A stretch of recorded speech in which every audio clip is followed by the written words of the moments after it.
मैं जो बात करना चाहता हूँ, आज फेसबुक पेज में आया हूँ। आपको जानकारी होगा, आप जानते ही हैं, गए 13 दिसंबर को एक जनजाति मोर्चा का रैली हुआ अगरतला में। बीजेपी जनजाति मोर्चा का रैली। उस रैली में आपने भी देखा होंगे, हमने भी देखा कि एक मंत्री का भाषण हमारे कॉन्स्टिट्यूंसी में, हमारे राज्य में एक टेंशन क्रिएट कर दिया। जनजाति का ही एक मंत्री ने बोला है कि विरोधियों को, खास करके तीव्रमोथाओं को, चिकन का स्किन जैसे खुलते हैं ना, मुर्गी का स्किन जैसे खुलते हैं, ऐसे खुलेंगे, छाई करके फैलेंगे। तो ये जो कहना है, ये जो होशियारी देते हैं तीव्रमोथा का वॉरियर्स को, सपोर्टर्स को, ये एक मंत्री का मुंह से निकलना ये शुभ नहीं है। और खास करके डेमोक्रेटिक सिस्टम में जो गणतांत्रिक एक शासन व्यवस्था होते हैं, इसमें ऐसा बात कहना इनको याद रहना चाहिए सबको। हम भी एक पब्लिक रिप्रेजेंटेटिव है।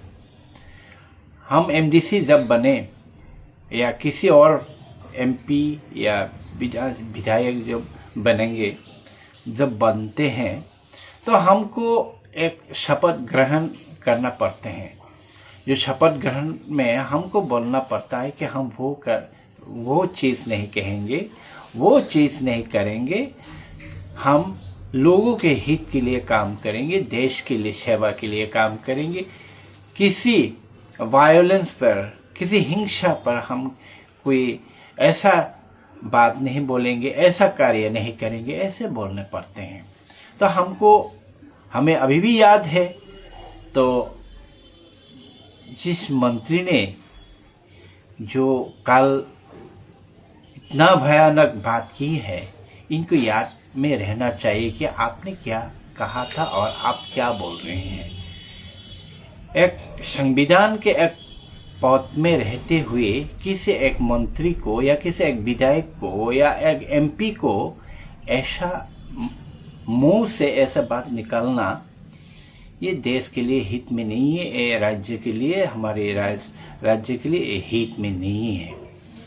इसी कारण कल रात इन्हीं के एक कॉन्स्टिट्यूंसी में, इन्हीं के एक गांव में हमारे तीव्रमोथा वर्कर के ऊपर आक्रमण हुआ है।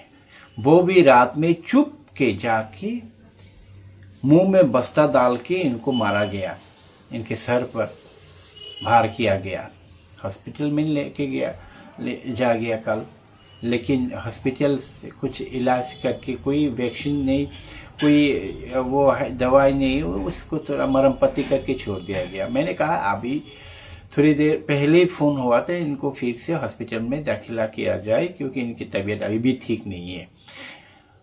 एलिगेशन आया है बीजेपी कार्यकर्ता उनको आक्रमण किया है कल रात। तो भाषण, अगर कोई मंत्री, कोई इलाका के विधायक तथा मंत्री अगर ऐसे भाषण देंगे, भड़काऊ भाषण देंगे, तो ऐसा ही होंगे। तो ये खेल क्या है? असल में ये क्या खेला करना चाह रहे हैं ये मंत्री? खास करके मैं बीजेपी को नहीं बोल रहा हूं, ये मंत्री क्या खेल करना चाह रहे हैं? जिन मंत्री के विरोध माननीय एक विधायक ने आवाज उठाया था विधानसभा में, आपको याद होगा, जिस मंत्री के विरोध दिल्ली में 2 फ्लैट खरीदने का एलिगेशन है, जिस मंत्री के विरोध 2-3 मकान, करोड़ों के मकान करप्शन के करप्शन करके मकान करने का मतलब एलिगेशन हुआ था। बरमोरा में 2 मकान, लेम्बुशोरा में 1 मकान, कहीं संपत्ति करने का आरोप है और 2 पेट्रोल पंप करने का आरोप है और भी कुछ आरोप, भ्रष्टाचार के आरोप है इन मिनिस्टर के ऊपर, इन विधायक के ऊपर। ये मैं नहीं बोल रहा हूँ, ये विधानसभा में रिकॉर्ड है, आप जाके देखिए। फिर मैं इनकी प्रेस मीट करके उन्होंने रोया भी है। प्रश्न ये है, सवाल खड़े होते ही यहाँ है, आपने 2.5 साल पहले एक हलफनामा एफिडेविट में बोल गया था कि मेरे पास कुल संपत्ति, मेरी पत्नी का जवाहरात लेके मेरे संपत्ति कुल मिला के हमारे कैश पैसा मिला के मेरे पास सिर्फ 3.5 लाख रुपया है 2.5 साल पहले। आज कैसे दिल्ली में 2 फ्लैट खरीदने का आपके पास पैसा कहाँ से आया? ये सवाल विधानसभा से उठ गए हैं। ये सवाल लेम्बुसर में कैसे थर्ड फ्लोर मंजिला तीसरी मंजिला एक बिल्डिंग बनाने का पैसा कहाँ से आया? बरमोरा हाथी कतर में जो 2 बिल्डिंग है, 2 मंजिला 3 मंजिला का जो बिल्डिंग बनाया है, पैसा बनाने का पैसा कहाँ से मिला है? सवाल और भी है, जो पेट्रोल पंप बनाए हैं आपने नाम बेनाम किसी, तो कहाँ से होता है? तो करप्शन इस मिनिस्टर के। तो मैं भी एक आपको बताता हूँ कि प्रोफेसर डॉक्टर मानिक शाह जी, हमारे माननीय मुख्यमंत्री जी को मैं बोलना चाहते हूँ और इनवाइट भी करना चाहते हूँ, आप उत्तर महारानी पे आइए। वहाँ भी लोगों ने मुझे बताया कि वहाँ भी एक भव्य एक घर बन रहा है, जिनका घर का कंप्लीट होने में कम से कम 15 से 20 करोड़ रुपया जाएंगे। और भी हो सकता है, किसी ने बोला कि ये 30 करोड़ भी लग सकता है। तो ऐसे भव्य घर बना रहे हैं हमारे मंत्री जी, ऐसे हमको एलिगेशन दिया है। जो हमारे लोकल में इस कॉन्स्टिट्यूंसी के ही मैं एक एमडीसी हूं, तो मुझे बताते हैं लोग कि देखिए ये मंत्री का घर है। तो मैं भी देख के आश्चर्य हुआ, इतना बड़ा घर गांव में कौन रहेगा? इतना बड़ा घर में जो भी हो, जो भी रहे, अगर पैसा है तो बनाए ना, क्या प्रॉब्लम है? और 10 मंजिला बनाए, 120 मंजिला बनाए, जैसे दुबई टावर जैसे बनाए, बुर्ज खलीफा जैसे बनाए, कोई आपत्ति नहीं। लेकिन आपने 2.5 साल पहले 3.5 लाख का आपने आंकड़ा दिया था, जो मेरे कुल संपत्ति इतने हैं, तो आप कहाँ से आ रहे हैं? तो मैं ये आगाह करता हूं कि हमारे मुख्यमंत्री आके देखिए ना, आप लोग क्या कर रहे हैं। विधानसभा में करप्शन के इस मंत्री के ऊपर एलिगेशन उठे हैं, आपने कोई इसके खिलाफ कार्रवाई तो नहीं की। अब जो मुंह में आए वो बताए जा रहे, जो करना वो चाह रहे करके जाए। आपको हैरान होंगे कि इनकी इस मंत्री का ही इलाका में, गांव में, इनकी कॉन्स्टिट्यूंसी में अभी पानी का मुहैया नहीं हो पा रहा है, बिजली नहीं पहुंचा है, रूट का मरम्मत नहीं हो पा रहा है, रास्ता ठीक नहीं है, लोगों का पास पैसा नहीं है, लोगों के पास काम नहीं है, छोटे छोटे बच्चे नहीं पढ़ पा रहे हैं, स्कूल में नहीं जा पा रहे हैं। ये खुद अपना ही संपत्ति बढ़ा रहे हैं लोगों के लिए, जो लोगों ने चुना है, ये नेता, ये मंत्री, ये विधायक हमारे लिए काम करेंगे। अब हमें भी पैसा नहीं देते, एडीसी को अब पैसा नहीं देते, एडीसी को काम करने नहीं देते, आप भी नहीं कर रहे हैं, लेकिन खुद के लिए कर रहे हैं। ये ठीक नहीं। खुद के लिए बड़े बड़े मंजिला बिल्डिंग उठाना ये ठीक नहीं। तो आप लोग क्यों इनके खिलाफ कार्रवाई नहीं कर रहे हैं? अगर ना हो, ये तो बीजेपी के लिए भी ठीक नहीं है ना, छोड़िए देश के लिए ठीक नहीं, ये तो बीजेपी पार्टी के लिए भी ठीक नहीं है ना। है, स्टेट के लिए ठीक नहीं, जनजाति के लिए ठीक नहीं, आपके लिए भी ठीक नहीं ना। एक नाव में आप लोग सवारी है, एक नाव का सवारी है, एक नाव में एक बंदा फोड़ दिया है, एक पानी घुस रहे, ये जो पानी भरने का काम कर रही है, किसके एजेंट है ये? कहा इसके पीछे कौन है? ये मंत्री के पीछे कौन है? इतने धरवाई नहीं, जो हम चाहेंगे वो करेंगे, जितनी भी हम करप्शन करेंगे कोई देखेगा नहीं, कोई बोलने वाला, कोई माइका लाल ही नहीं मेरे।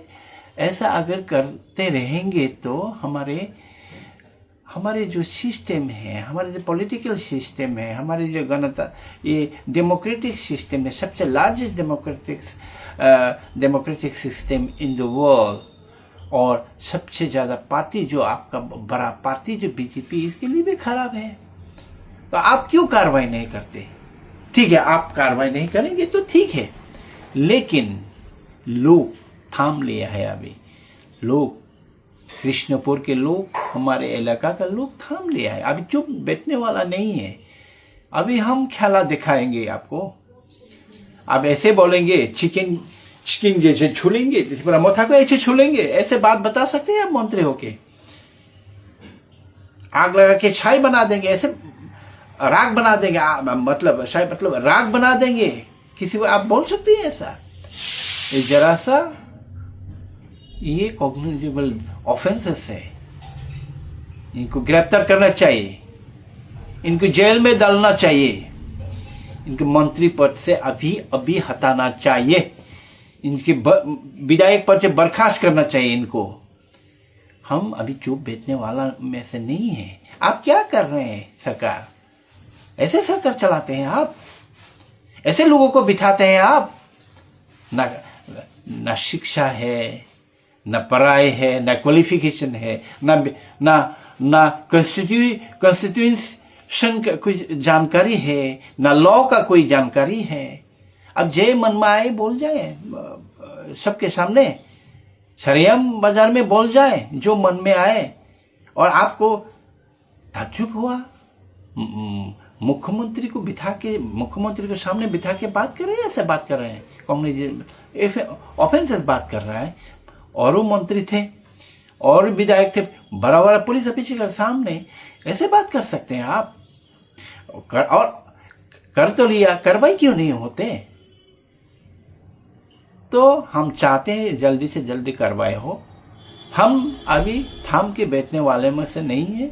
अगर ऐसे ही वो स्किन खुलने जैसे बात करेंगे या राग बनाने जैसे बात करेंगे, हम भी चुप से बैठने वालों में से नहीं है। देखा जाएगा 2026 में देखा जाएगा। ये हम आपको बोल रहा हूं, सुधरिए। इनको सुधारने का मतलब इनके ऊपर कार्रवाई कीजिए। कार्रवाई नहीं होगा तो आप लोग पूरे नाव डूब जाने का इंतजार कीजिए। इसलिए आज मैं आया हूं। धन्यवाद, आपने सुना, आपने जाना, इसलिए धन्यवाद।